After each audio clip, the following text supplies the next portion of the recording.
So these are my kefir grains, 24 hours fermenting, a first ferment, happy kefir grain floating up to the top, all the carbonating bubbles that you can see making the carbonated beverage.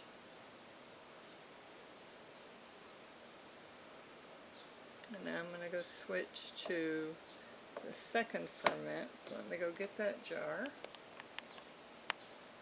Okay, so this is the second ferment. Here is the first ferment.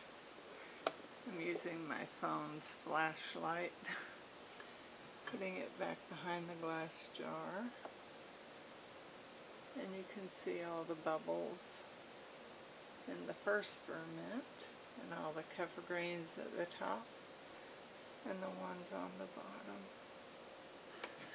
And then this one is a second ferment that I did 24 hours ago, and I put 2 whole bananas and about 2 cups of blueberries, and you can see all the little bubbles. That's carbonation, but it's because inside this kefir water are teeny tiny kefir grains. And those are little tiny things you see floating. Some of it are bits of the banana and blueberry, but some of it's actual kefir. You see all those bubbles, it's carbonation. So this is a drink that I made at home that is carbonated the same way a soda pop is, except it's a natural carbonation. And it's a drink made with organic sugar and fresh produce. And so it's a healthier drink than a kefir you buy at the store, or soda pop, or Kool-Aid, or any other sweet drinks.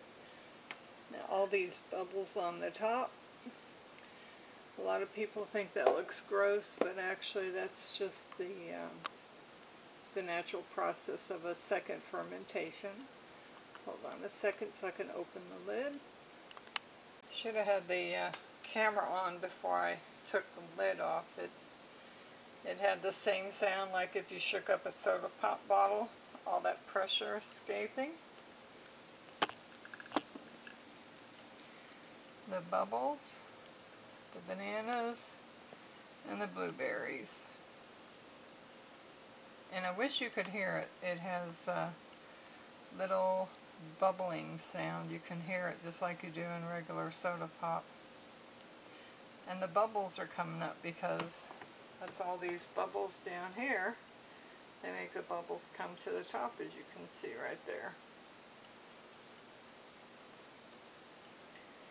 Now I'm going to pull out some blueberry and some banana, and I'm going to show you what their texture is, but I'm going to wash my hand first.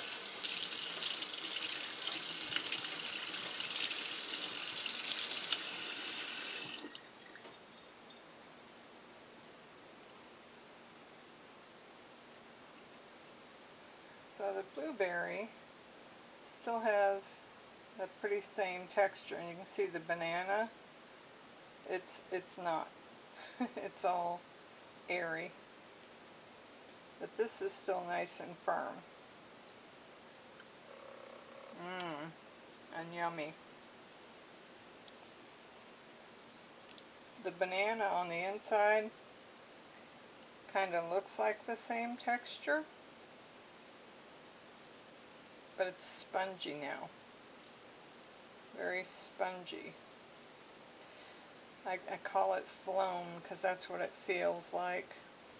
It's not firm like a banana. You can see it's all soft and mushy as if it was an old, overripe banana.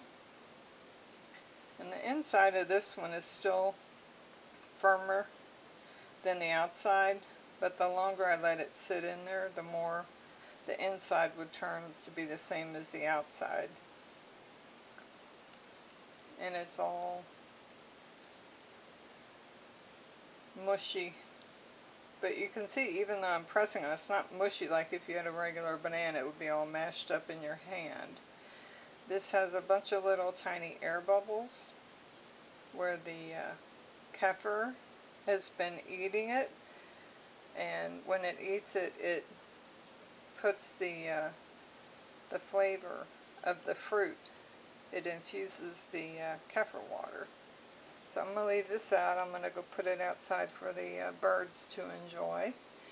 I'm going to take all of this kefir and put it into other jars, so I'll be able to drink some kefir in the next couple of days. And it'll be blueberry banana water kefir. Very healthy. You can see how it's still carbonating. I could put the top on, leave it sit out on the counter another day or two. And right now it's a really sweet drink, not overly sweet. It's sweet from the little bit of sugar I put in there, organic sugar, the sweetness from the banana and the blueberry. But it'd be totally delicious, not overly sweet. Yeah, but if I leave it for too long, my camera's acting funny, I'm sorry. The stabilizer on my camera is no good. I need to get a new camera. I think this one's like 6 years old.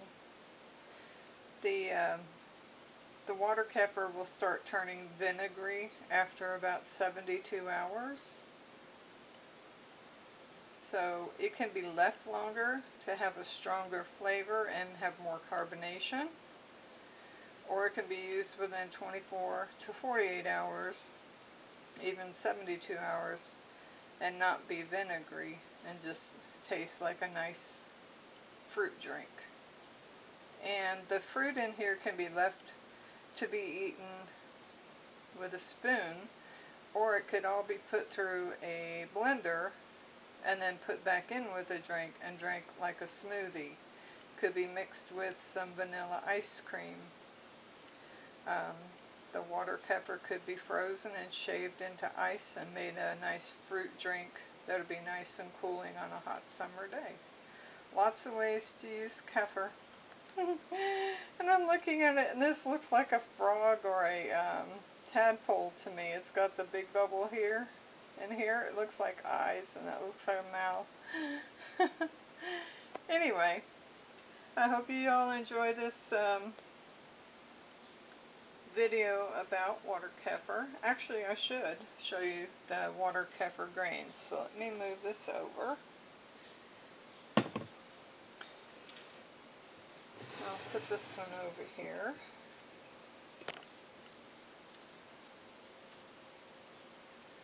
And these are the water kefir grains. That right there in the center, those are a bunch of bubbles. Some of this is reflection, but that there. And these along the side are kefir grains. I'm going to wash my hand again to keep it clean. And then I'm going to pick up some of the kefir grains so you can see what they look like.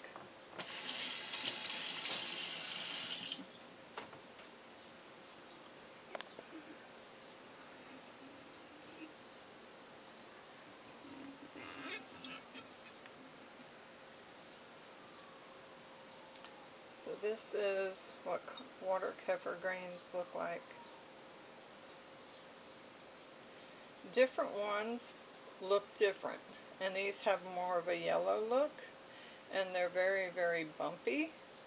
And then there are some water kefir grains that are more translucent and clear, and they're not yellowish, and they're actually smoother. But it just depends on the type of water kefir grain.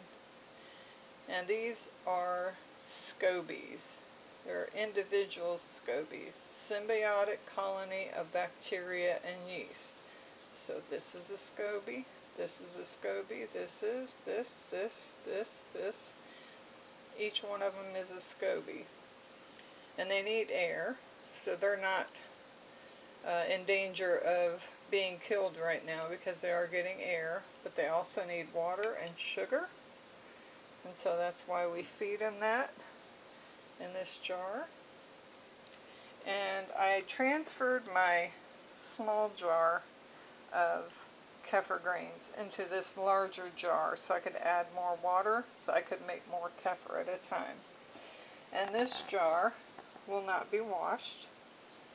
All I will do is put the mesh bag on and then drain this water off. And the mesh bag is to keep the grains on the inside and just pour the water off. This is called a first ferment. Then it gets poured into an empty jar, not this full one, but an empty one like this. Then you add your sugar and your fruit. You put a solid lid so there is no air. That way you get carbonation. Which I would get carbonation if I put a lid on here, but it would kill the SCOBY, the kefir grains, so I don't want to do that. This kind always has to have a mesh on it. And if you are doing your own water kefir or June tea or milk kefir, you have to keep a cover over it because you can get gnats. The gnats and flies are very interested in this because of the yeast in it, and they will get in there. So what I've done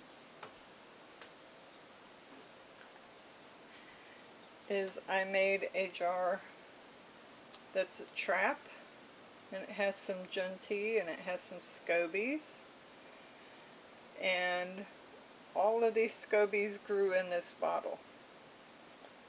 And this is the one that I keep out so it catches any gnats. And you can see there's 2 on the top in there. I don't know if you can see them. There's one right there. And there's a couple on the bottom. And I don't change this out. This thing has been here for 6 months, maybe. Maybe not. Maybe 4 months. But anyway, this is a trap, so they'll go down in there, and all of this has tape and paper to seal all this so they can't get back out. So they go in there for that, and then they leave these over here alone. Anyway, let me know if you like my video. Give me a thumbs up. Leave me a nice comment below. Subscribe, and click on the bell so you can get any of my other videos. Have a blessed day, and find a way to start making some water kefir. There's Facebook groups where you can get water kefir grains. You pay for the postage or even pay for the kefir grains, and they'll send them to you in the mail, and then you can start. Have a blessed day. Thank you.